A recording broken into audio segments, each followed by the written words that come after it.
मृत्यु जीवन का वह सच है जिसे कोई मिटा नहीं सकता है। जिस प्राणी का जन्म पृथ्वी पर हुआ है, एक न एक दिन उसकी मृत्यु भी निश्चित है। मृत्यु के बाद शरीर नष्ट हो जाता है, इसलिए उसे जला दिया जाता है या दफना दिया जाता है। लेकिन आत्मा कभी समाप्त नहीं होती, बस एक शरीर से दूसरे शरीर में रूपांतरित होती रहती है। शरीर नश्वर है और आत्मा अमर। लेकिन क्या आप जानते हैं कि जैसे ही किसी की मृत्यु होती है तो 1 घंटे तक आत्मा के साथ कई तरह की अजीबोगरीब घटनाएं भी होती हैं। इन घटनाओं से आत्मा बेचैन और घबराहट से अचेत हो जाती है। गरुड़ पुराण में विस्तार पूर्वक बताया गया है कि मृत्यु के बाद 1 घंटे तक आत्मा के साथ क्या क्या घटित होता है। इसलिए कहा जाता है कि शरीर नश्वर है और आत्मा अमर है। इस विषय में गीता में भगवान श्री कृष्ण कहते हैं कि आत्मा अमर और अविनाशी है, जिसे कोई शस्त्र काट नहीं सकता, पानी गला नहीं सकता, अग्नि इसे भस्म नहीं कर सकती और वायु इसे सुखा नहीं सकती। आत्मा वह है जो कर्मफल के अनुसार एक शरीर से दूसरे शरीर में भटकती रहती है। निश्चित मृत्यु एक धार्मिक अभिवादन, ग्रीष्म, वर्षा और शरद ऋतुओं के 12 दिवसों का व्रत है, जो कई हिंदू धर्म और पंचांग में प्रतिवर्षीय त्योहार के रूप में मनाया जाता है। इसे मृत्यु के दिवस या यम तर्पण भी कहा जाता है। यह त्योहार पितृपक्ष में आता है, जो श्राद्ध के आयोजन के पहले दिन से शुरू होता है और श्राद्ध के अंतिम दिन तक चलता है। मृत्यु के बाद 1 घंटे तक होती है ये 7 घटनाएं अचेत अवस्था। मृत्यु के बाद जब आत्मा शरीर से निकलती है तो कुछ समय के लिए अचेत अवस्था में रहती है। ये कुछ इस तरह का अनुभव होता है जैसे कोई मनुष्य बहुत परिश्रम करने के बाद खुद को थका थका सा या गहरी नींद में महसूस करता है, लेकिन कुछ समय बाद फिर से सचेत हो जाती है। सामान्य सा व्यवहार। मृत्यु के बाद जब आत्मा शरीर से निकलती है तो उसके साथ क्या घटित हुआ है, इस बात का अनुभव उसे नहीं रहता। इसलिए जब आत्मा शरीर से बाहर आ जाती है तो उसके बाद भी वह पहले की तरह ही सामान्य व्यवहार करती है। बेचैनी और घबराहट। आत्मा को तब बेचैनी और घबराहट होने लगती है जब वह अपने परिजनों को पुकारती है, उनसे कुछ कहना चाहती है, लेकिन कोई उसे देख या सुन नहीं पाता। उसकी आवाज बस उसी तक ही रहती है। ऐसे में आत्मा घबरा जाती है। ऐसा इसलिए होता है क्योंकि व्यक्ति केवल भौतिक चीजों को ही देख पाता और महसूस कर पाता। सांसारिक माया। आत्मा को शरीर त्यागने में दुख होता है, इसलिए वह अपने सगे संबंधियों से मिलने और बात करने की कोशिश करती है, लेकिन उसकी कोशिश नाकाम होती है। ऐसा इसलिए होता है क्योंकि आत्मा भी सांसारिक मोह माया के जाल में फंसकर शरीर को छोड़ने में दुखी हो जाती है। शरीर में जाने का प्रयास। आत्मा कई सालों तक जिस शरीर में रहती है वह फिर से उसी शरीर में प्रवेश करने का प्रयास करती है, लेकिन यमराज के दूत उसे शरीर में प्रवेश करने से रोकते हैं। शुरुआत में उसके लिए यह मुश्किल होता है, लेकिन धीरे धीरे आत्मा भी यह स्वीकार कर लेती है कि शरीर से बिछड़ने का समय आ गया है। दुख। मृत शरीर से अलग होने के कुछ समय बाद आत्मा अपने कर्मों को याद करती है। इस दौरान खासकर उसे अपने बुरे कर्म याद आते हैं। वह अपने परिवार वालों और संगे संबंधियों को रोता बिलखता देखती है और याद करती है कि किसके साथ उसने क्या अच्छा या बुरा किया। इसके बाद आत्मा यमलोक के मार्ग की ओर चल पड़ती है। कर्म के अनुसार नया जन्म। यम मार्ग में पहुंचने के बाद आत्मा को उसके कर्म के अनुसार नया जन्म मिलता है। कुछ आत्माओं को तुरंत ही नया जन्म मिल जाता है, तो वहीं कुछ आत्मा को इंतजार करना पड़ता है।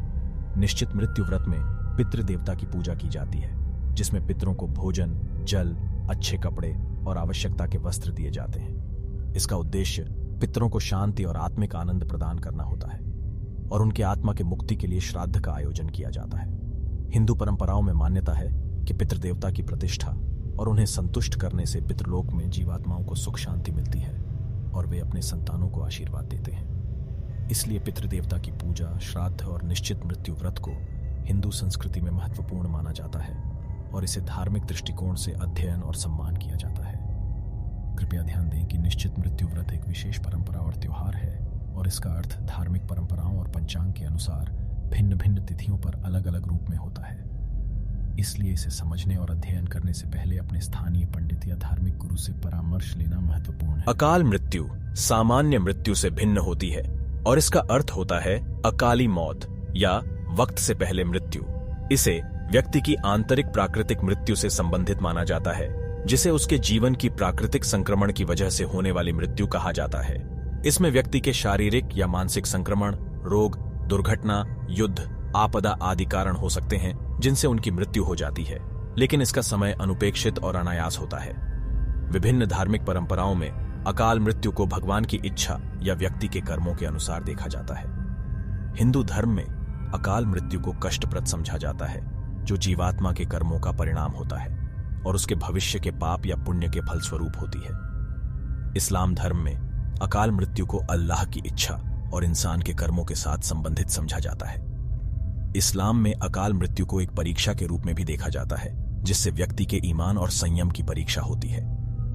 अकाल मृत्यु को विशेष रूप से संसार की भ्रमण संसार के रूप में भी देखा जाता है, जिसमें आत्मा को बार बार जन्म और मृत्यु के चक्र में फंसा रहना संक्षिप्त रूप से समझाया जाता है।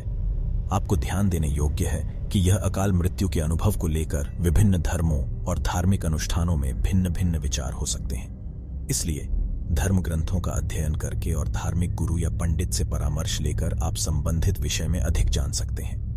मृत्यु के बाद विभिन्न धर्म और धार्मिक अनुष्ठानों के अनुसार विश्वास होता है कि आत्मा या जीवात्मा का जीवन शरीर के परित्याग के बाद भी जारी रहता है। इसके आधार पर विभिन्न संस्कृति और धर्मों में मृत्यु के बाद जीवात्मा के अनुसार विभिन्न धारणाएं हैं। 1. हिंदू धर्म। हिंदू धर्म में मृत्यु के बाद विश्वास होता है कि आत्मा मृत्यु के बाद भी जीवित रहती है और अगले जन्म में फिर से शरीर धारण करती है। इस धार्मिक परंपरा में मृत्यु जीवात्मा के लिए एक अंतर्मुख अनुभव होता है, जिसमें उसके आगामी जन्म के लिए कर्म और कर्मफल का बोध होता है। 2. इस्लाम। इस्लाम धर्म में मृत्यु के बाद मरने वाले का आत्मा दुनिया से अलग हो जाता है और उसे बाद की जिंदगी में सवालों का सामना करना पड़ता है। ये सवालों का सामना दिन की औरत यानी सवाल और रात के आदमी यानी जवाब का होता है। इस धर्म में अच्छे कामों का बेहतर सवाल मिलता है तो व्यक्ति स्वर्ग की भविष्यवाणी की उम्मीद कर सकता है, जबकि बुरे कामों के जवाब में नरक की सजा हो सकती है। 3. बौद्ध धर्म। बौद्ध धर्म में मृत्यु के बाद आत्मा के बिना कोई स्थायी और अविकारी अस्तित्व नहीं होता है।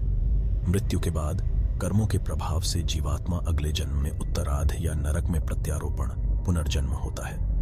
बौद्ध धर्म में मृत्यु के बाद की अवस्था को निर्वाण मुक्ति के प्राप्ति की दिशा में महत्वपूर्ण।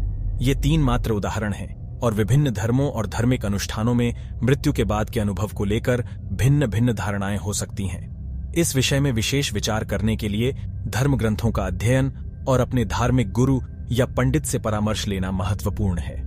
स्वर्ग का मार्ग धार्मिक संस्कृति और धर्मशास्त्रों में एक महत्वपूर्ण विषय है। स्वर्ग धार्मिक परंपरा में पृथ्वीलोक के बाद आत्मा के उत्तरार्ध को विवेकपूर्वक नरक या स्वर्ग में जाने के लिए उद्दिष्ट करता है।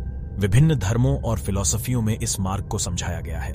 हिंदू धर्म में स्वर्ग का मार्ग धर्म के अनुसार जीवन का नियंत्रण, संयम और निष्काम कर्म के माध्यम से प्राप्त किया जाता है। यहां मनुष्य के धर्मपरायण जीवन और नियमित पूजा, यज्ञ, ध्यान, तपस्या, सदाचार, दान, धार्मिक कर्म और सेवा स्वर्ग में प्रवेश के लिए मार्ग बनाते हैं।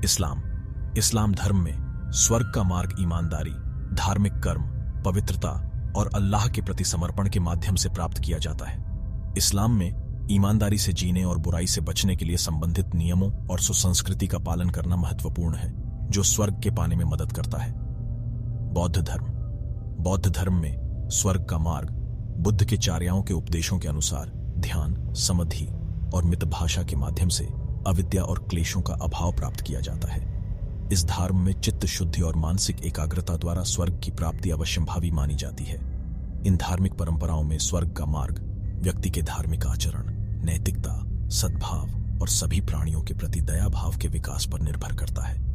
धार्मिक मार्ग पर अनुष्ठान करने वाले व्यक्ति का विकास और आध्यात्मिक उन्नति के माध्यम से मानवीय दुखों से मुक्ति होती है और वह स्वर्ग को प्राप्त करता है, जो आत्मा का शांति और आनंद स्थान माना जाता है। कृपया ध्यान दें कि विभिन्न धर्मों में स्वर्ग और जन्मांतर के विषय में भिन्न भिन्न धारणाएं हो सकती हैं और इनका संक्षेप में समझाया गया है। धार्मिक विश्वासों को समझने और सम्मान करने में हमेशा संतुलन रखना महत्वपूर्ण है। दोस्तों, जानकारी अच्छा लगा हो तो चैनल को सब्सक्राइब करना ना भूलें।